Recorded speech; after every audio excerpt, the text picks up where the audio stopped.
यह part 5 start करने जा रहे हैं। देखेंगे क्या है निकट दृष्टि दोष के कारण, मतलब क्या कहा जा रहा है कि निकट दृष्टि दोष के कारण। इनके कारण क्या हैं? निकट दृष्टि दोष होने के निम्नलिखित 2 कारण होते हैं। माने निकट दृष्टि दोष होने के मतलब सिर्फ 2 कारण है। पहला देखेंगे क्या है, नेत्र लेंस की वक्रता बढ़ जाना, जिससे उसकी फोकस दूरी कम हो जाती है। माने पहला कारण क्या है कि जो वक्रता होती है उसकी क्या होगी, बढ़ जाएगी, और फोकस दूरी क्या होती है, कम हो जाती है। पहला। दूसरा, नेत्र लेंस के गोलक का व्यास बढ़ जाता है। माने इसमें क्या है कि नेत्र लेंस का जो गोलक होता है उसका व्यास क्या होता है, बढ़ जाता है। यही 2 इसके कारण हैं। और आगे देखेंगे इसमें, इस दोष के कारण अनंत पर स्थित वस्तु का प्रतिबिंब रेटिना पर फोकस ना होकर रेटिना के सामने कुछ पहले फोकस हो जाता है। इस कारण अनंत पर स्थित वस्तु स्पष्ट दिखाई नहीं देती। माने इसका कारण क्या है कि प्रतिबिंब जो है रेटिना से फोकस ना होकर, रेटिना से मतलब क्या होता है, पहले बन जाता है। अब पहले कब काट देगा तो वह वस्तु जो अनंत पे रखी गई है वह स्पष्ट आपको दिखाई नहीं देगी। निवारण क्या इसका है, देखेंगे निवारण क्या है। निकट दृष्टि दोष को दूर करने के लिए उचित फोकस दूरी वाले अवतल लेंस के चश्मे का प्रयोग किया जाता है, जिससे अनंत से चलने वाली किरण अवतल लेंस से अपवर्तन के पश्चात नेत्र के दूर बिंदु से आती हुई प्रतीत होती है और प्रतिबिंब रेटिना पर बन जाता है और वस्तु स्पष्ट दिखाई देती है।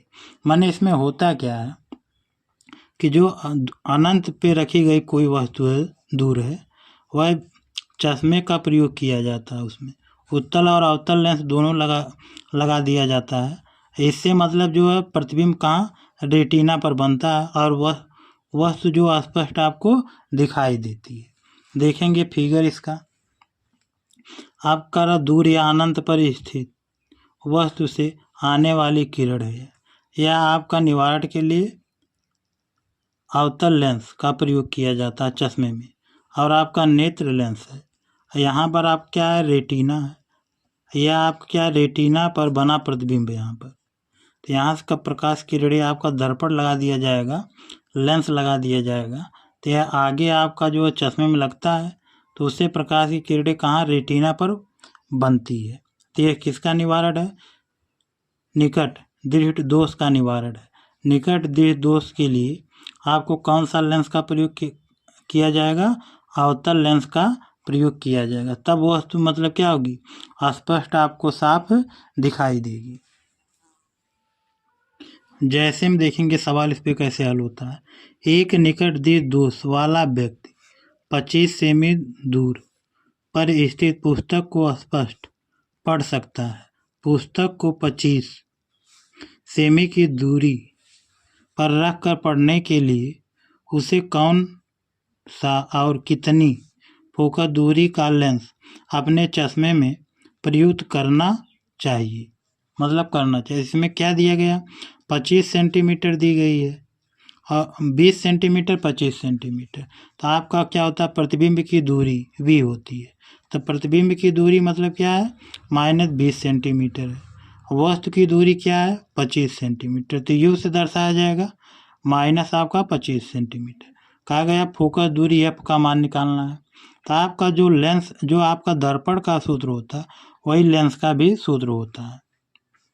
तो इसमें ध्यान रहे कि वस्तु जो क्या होती, माइनस, प्रतिबिंब माइनस, वस्तु माइनस।